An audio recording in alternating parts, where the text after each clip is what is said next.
Hello, Princess on a Pillow here. I am here to do a review of 90 Day Fiance, Before the 90 Days, Season 6, Episode 3, titled Overboard. I'm using my opinions, only my opinions, just my opinion, okay? I'm only doing two couples right now. I'm doing Jasmine and Gino and Violet and Riley, okay? All right, let's get started. Okay, Jasmine and Gino. Jasmine and Gino are in the car on their way to this luxurious apartment of Jasmine's that costs $3,000 monthly to rent. Okay? And in the car, Jasmine is flirting with Gino, and Gino is acting like a shy schoolgirl. So they get to the apartment, and it's nice, it's huge, and the view is good. Gino seems impressed, but he does not think it's worth $3,000 a month. Jasmine says to Gino that you said the visa will be approved soon, so I won't be here forever. That's a good point, Jasmine. Gino says, right. Now I'm getting the feeling that Gino did not apply for Jasmine's visa for her to come to the States. And Jasmine, I think, is getting the same feeling because now she's making him pay for this fabulous apartment, according to her, fabulous apartment, because she doesn't think that he applied for that visa. And she's trying to smoke him out. You know, I think that's what she's trying to do. Because she's saying, you said the visa will be ready soon, so you shouldn't worry about how much it's costing, because soon the visa will be ready and I'll be in the States, and you won't have to pay this $3,000 a month anymore. Jasmine thinks she's slick. She thinks she's slick. And I'm wondering if Gino did apply for the visa, because on the way from the airport, he was saying how nice Panama is, like he could really live here. So I don't know if Gino is, they both, I think, have secrets from each other.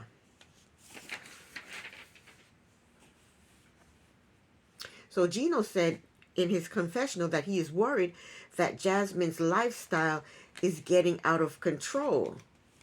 He's worried about that. It's getting out of control.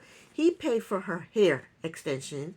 He paid for her nose job. He paid for her to get her teeth fixed. He paid for her to get those lip injections that she got in those lips of hers. He paid for her boob jobs. Now he's getting ready to pay for her vaginal tightening.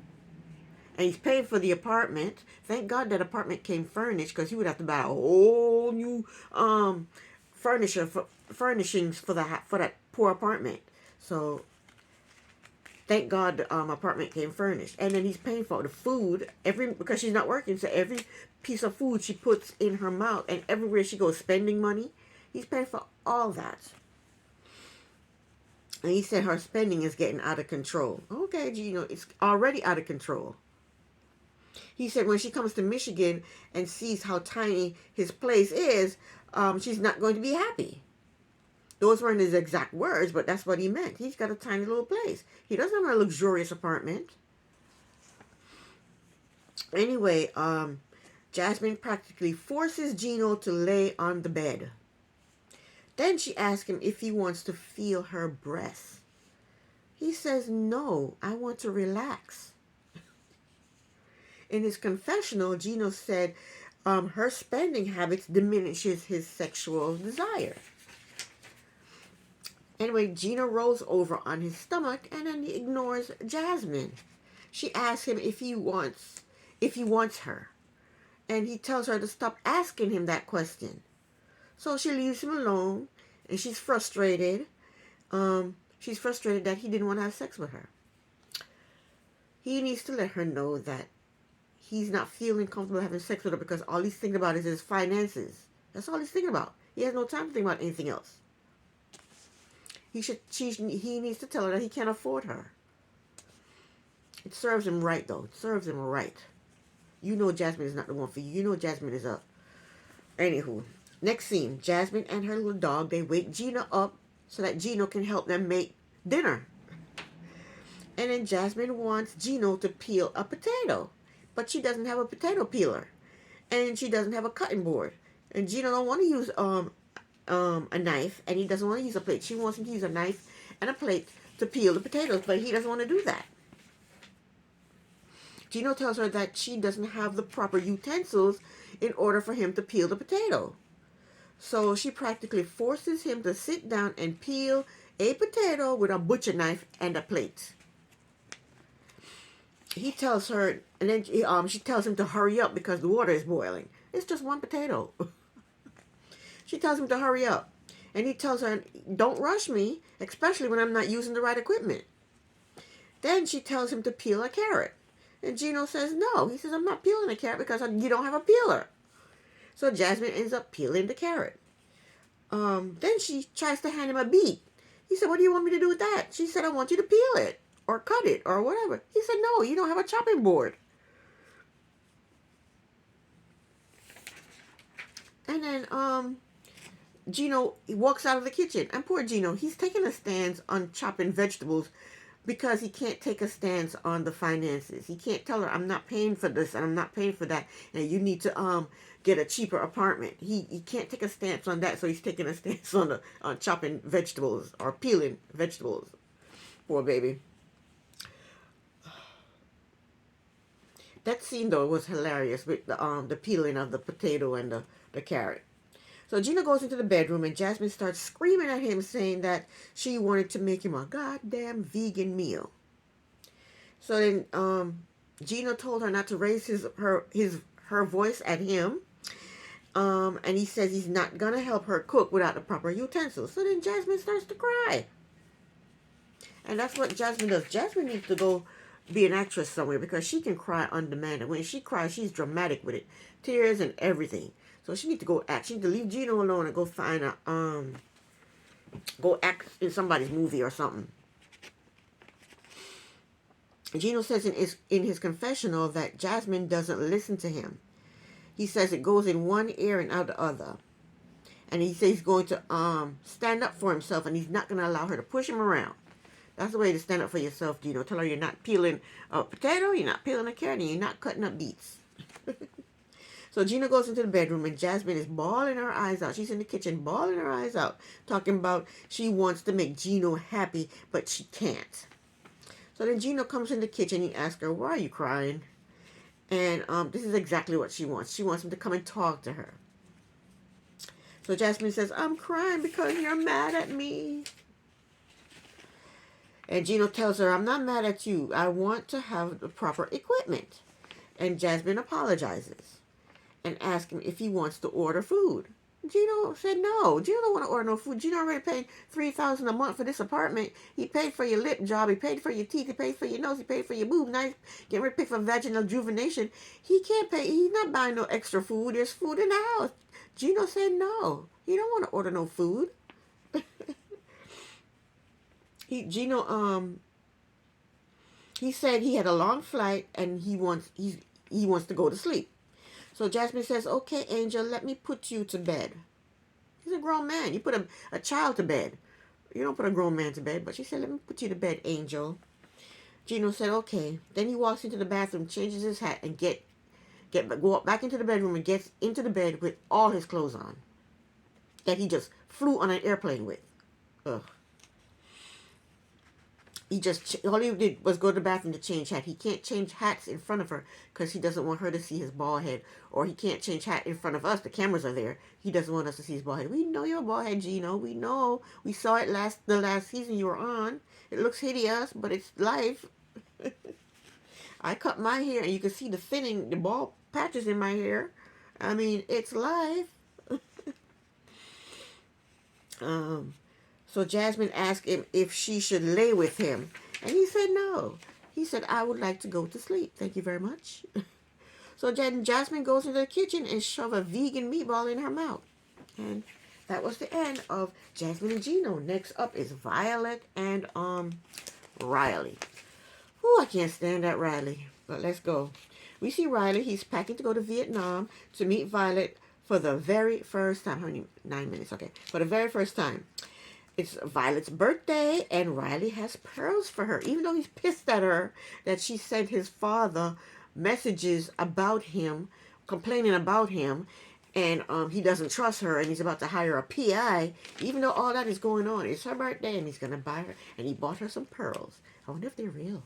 Anywho, his female friend, I think Alexa, I think that's how she pronounced her name, Alexa, is taking him to the airport, and she's also watching his dog for him while he goes to Vietnam. On their way to the airport, Riley tells Alexa that Violet has been communicating with his father in order to turn his father against him. Alexa said it's manipulative and it's a red flag. And Riley tells Alexa that he might hire a PI.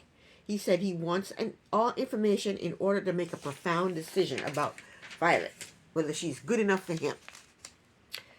I think Riley is an idiot. He is an ass. And I hope he gets his feelings hurt. Who investigates somebody that they're dating? Who does that? And normally I'm not such a hateful person, but he deserves it. He deserves to get his feelings hurt. And I hope she hurts his feelings when he gets to Vietnam. Anyway, next we get to meet Violet. Violet is in Vietnam. She's on her scooter, riding around. She goes to the market to buy some veggies. She tells us that she is a teacher and she teaches math. Violet says she is a strong woman and she always gets her way. Violet says it's hard to date and find someone that she's compatible with. She said she was married for 15 years and she has 2 daughters. She said her ex-husband did not support her emotionally and financially, so she divorced that ass. She said her divorce has made her independent and strong. A divorce will do that to you. She decided to date foreigners because, Vietnam men are basically controlling. She said she met Riley on a dating app. She said in his profile, he had a cute dog, and he was also cute. But she mentioned the dog first. She said they talk every day, and he always make her smile. She said they talked about their future and becoming a family. She said tomorrow Riley is coming to Vietnam, and they will meet and speak in person for the first time. So later that day, Violet goes to meet up with 3 friends at a cafe, and Violet said she have not spoken to her friends about Riley because in the past, her and Riley had a lot of problems, and she wasn't sure if the relationship was going to last or not, or end or not. So one of her friends said, "So why are we here? Why did you gather us here together? Basically, what's the tea? What's going on?" And Violet said, "First of all, today's my birthday. That's why we're here. That's one of the reasons why we're here. Today is my birthday." Now, if they're her friends, how come they didn't know today was her birthday? How come they didn't say happy birthday? How come they had no gifts? What's going on here? How do they celebrate birthday in Vietnam? I would never go there if that's how they celebrate birthdays. Thought I heard something outside the door. Anyway, it's probably my sister. Anyway, and then she said she is treating them to coffee. Wait a minute, it's your birthday. How are you treating them to coffee? They should be treating you to coffee. I don't like the way they celebrate birthdays in Vietnam. I don't like that at all. Anyway, Violet tells them that she is seeing someone, and he is from the United States. The friends, they kind of giggled, and one of them asked her how long has she known him. Violet tells them that she's known him for more than 2 years. That same feisty friend asked, "Why are we here?" Asked, "Why are we?" She said, "You've been seeing him for 2 years, and you're just now telling us about him." And Violet throw her friend under the bus. One of her friends under the bus. Violet said, "I told Lone. She must have forgotten to tell you." Now, her friend name is spelled Loan. I'm going to pronounce it Lone because that's how it's spelled, Lone. I'm pretty sure it's not pronounced Lone, but that's what I'm going to be calling her, Lone. So Violet said, I told Lone. She must have forgotten to tell you. She threw it on her friend.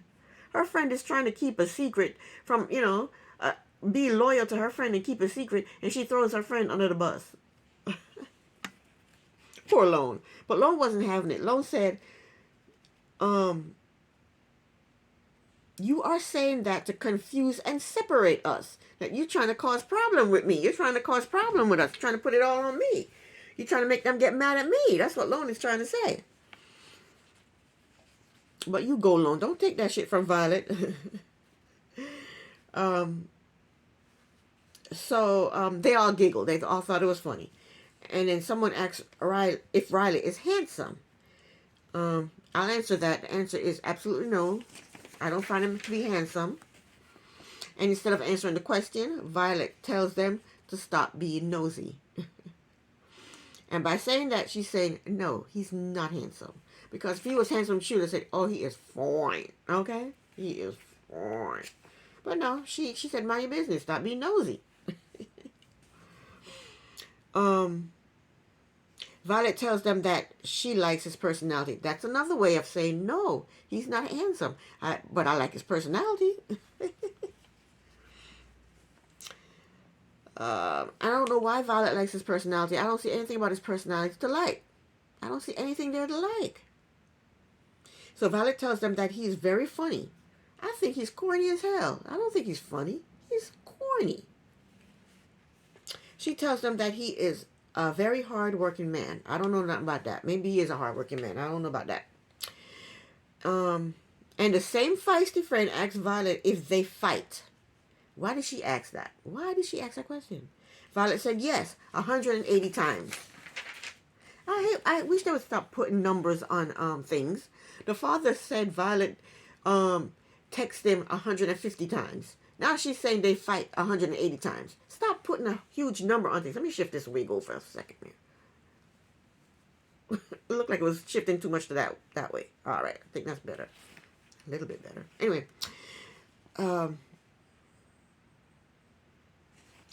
so Violet said they fight a lot. 180 times.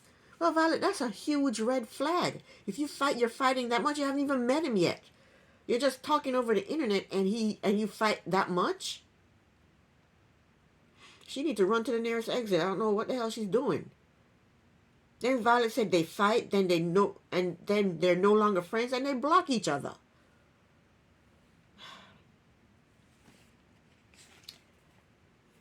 They should have stayed blocked. Why did she take him off a block? She said they fight, they're no longer friends, they block each other, then they fight again many, many times. This relationship is toxic, and Violet, she knows it's toxic. This is how you act in your 20s and 30s, not in your 40s and 50s. I hope not. I don't think. I haven't had any deep relationships in my 50s. I haven't. I had deep relationships in my 20s, 30s, 40s, but 50s, nah. So I don't know how I would act in my 50s if I would get mad at somebody and block them and argue and fight. I don't think I would do that. I'm more mature. I wouldn't do that. Anywho, yeah, Violet need to cut him loose. So Lone said, I don't like that. I don't like the fact that you guys fight, break up, block each other, get back together and fight again. Lone said, I don't like that. And I'm with Lone. I don't like that either. That's not a healthy relationship. So then somebody asked, I think it was Lone, she asked, what are you guys fighting about? And Violet said, tiny things. Tiny things for y'all to block each other and fight and fight and fight and friends again and then be mad for a long time and then fight and block each other. Tiny things? I think that's a lie. I don't think they fight over tiny things. So then Lone asked again. She said, I'm very curious about a man that's mad over tiny things. Why would a man get mad over tiny things? And I'm curious about that too. They fight over tiny things. Why would somebody get mad over tiny things? Then Violet said, this is where Violet lost me. She said, it's fun to tease them until they get mad. If you're in a relationship with someone, why would you want them mad at you? Violet said, that's how I am. I love to tease people. So she's saying she teased him to the point to where he's mad at her and block her. I mean, that doesn't make any damn sense. What kind of relationship is that? But Violet, you reap what you sow, girlfriend. You reap what you sow. She said women are always right, and she never admits when she's wrong, even if she is wrong. I think Violet is a little bit out there. She said Riley gets extremely crazy because he doesn't trust her. She said both her and Riley have strong personalities, so sometimes they argue very intensely. She said they argue because he doesn't trust her and he's always accusing her of stuff. This is a toxic relationship and they both need to just cut their losses. Because if he doesn't trust her and he's always accusing her of stuff, what kind of relationship is that? But that doesn't sound like tiny things. That's not fighting over tiny things. Him not trusting you is a huge thing. Violet said they differ in language and culture, so they need to get to know each other slowly. I don't think they differ that much in culture and language. What they fight over is her apparently lying to him. He wants to be able to trust her. So that's what they fight over, I guess. Violet said she wants the relationship to work because Riley has brought her so much joy. Really? It don't seem like joy to me. Y'all fighting and blocking each other, and you texting his father and complaining about him. Where's the joy? I haven't heard any joy yet. Violet wants Riley to prove that he trusts her before she commits to a long-term relationship. She wants him to quit asking her about her past. And I agree. Leave her freaking past alone, Riley. If she was married and she lied to you and saying she was divorced and she wasn't divorced, now she's divorced. Get over it. You apparently have gotten over it because you're still dating her. Ask her to see a divorce decree or something. Or get online. I don't know if you can get online from another country and find out if someone is divorced. I know you can do that in the States. But he don't need to be hiring no PI to follow her around and take pictures and videos of her and questioning her family and friends and co-workers and stuff like that. He don't need to do that. That's ratchet. So, I agree. He needs to quit asking her about her past. And he needs to quit bringing up past issues from before. If you're going to be with her, stop asking her about her past because that has nothing to do with you. And stop questioning her about crap that you guys argued about before. And that's that. And that is the end of my review. I'll be back with the rest of the couples in a few. I'm going to change my look and I'll be back with the other couples. I think there's 3 more couples. I'll be back with them. Thank you so much for watching. Princess on a Pillow here. Bye.